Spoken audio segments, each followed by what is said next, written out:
Ready, steady, go. Okay, my turn. A few slides to show you. I'll try and whittle through them as quickly as I possibly can. Basically what we're trying to do here is to compare standard methodologies, standard assays, endpoint assays relative to what you're able to achieve using real-time cellular analysis. The Xceligent system allows you to look at cellular events that is label-free, real-time, and it's a dynamic process. So what are we looking at? Well, we're going to be going through the presentation on how the technology works. It's an impedance-based system. So we're going to describe what the Xceligent system is. We've got the range of instruments and applications and advantages of using the system. And as you can quite readily see, the system itself is contained in an incubator, but more increasingly, there is gathering momentum on being able to place these systems in hypoxia chambers. So there's a lot of people who are very interested in doing studies in altered conditions, if you want.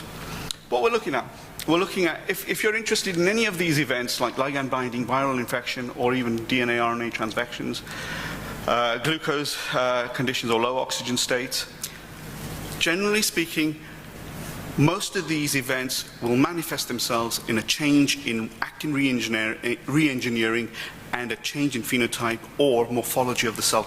And that is exactly what we're trying to pick up.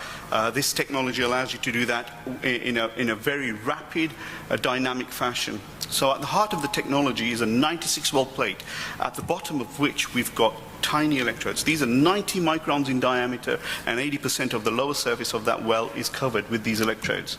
And here you've got some cells that are depicting themselves growing quite happily on these electrodes. If you wanted to influence their adherence or their attachment, then by all means you can attach ECMs, fibronectin, collagen, matrigel, and the like. So how does it work? You have a microcircuit, and you've got in the region of 10 millivolt current being applied into that circuit. So when there's nothing in that particular well, the circuit is incomplete. However, when you apply media or FCS, then you're starting to complete the circuit. And when you add your cells, that now starts to have an impact on the resistance that is portrayed within that circuit. So the more cells you have, or if they're adhering and they're starting to spread, or on the other side of the coin, if you're exposing them to any cytotoxins and they're rounding up or blebbing, then again you're going to be able to pick those events up very, very sensitively, in the orders of nanometer type sensitivity, which is better than optical resolutions of most optical systems. So when you add a ligand, it has a positive effect. If it has a positive effect, the cells will want to adhere much more tightly or even proliferate. Again, this has a positive impact on the readout that you have, and your impedance profile increases. If you have a toxin, like I said, then the cells are likely to round up. Again, we're able to pick that up. Should they die, then they'll lift off. And again, we're able to pick that up. This is what the system itself looks like. You have various configurations, and again, just reiterating what you've seen already. So, what are the advantages? Label-free technologies, no reporters. It's non-invasive, so these cells are now available for you to do further downstream analysis. If you want to do protein measurements or even DNA analysis, you can do that. It's continuous quality control, so you're in a position to be able to know exactly what your cells are doing, plate to plate, day to day, assay to assay. It's very, very well controlled. It's accurate and precise. CVs are very tight. It's automated, dynamic, real-time measurements. It's easy to use because the software interface is very, very intuitive, and there is a broad range of applications. This is the range of systems that we do have.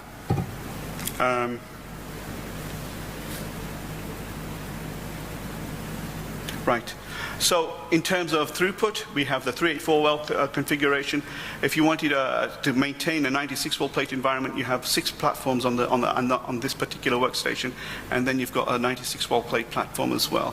Then we move on to a system that is completely different in terms of the dynamics of data capture. So this will allow you to look at events for cardiomyocytes, and then the low-end systems, the Xceligent's being 2 times 8 well plate scenario.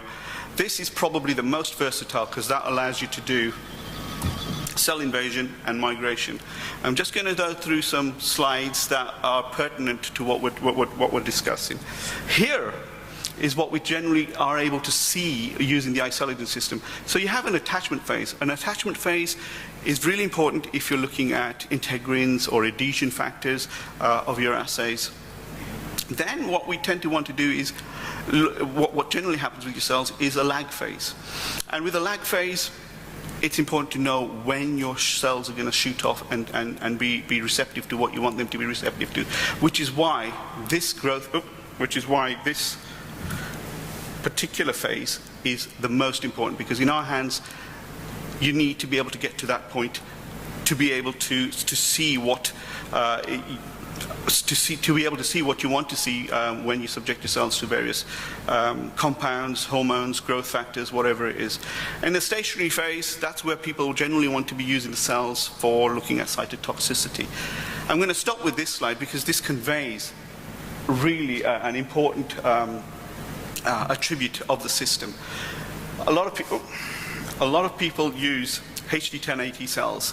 In this situation, what we've got is a growth curve for HD1080s with and without paclitaxel. So at this time point, we subjected the cells to paclitaxel. However, what we noticed was there was no real difference in the growth parameters. However, when we did the same experiment again with a lower seeding density, what we did find is that paclitaxel did, in fact, have an effect, such that there was, as some people have described it, diminished apoptosis or even some level of senescence going on here. But the interesting part is that there is recovery, and it goes back to the kind of profile you would have expected. Bottom line, you would not have seen that with an endpoint assay. We're at the booth. Please drop by. We have a publications list. I'm happy to give you that as a hard copy or even email that on to you. But thank you very much for your time.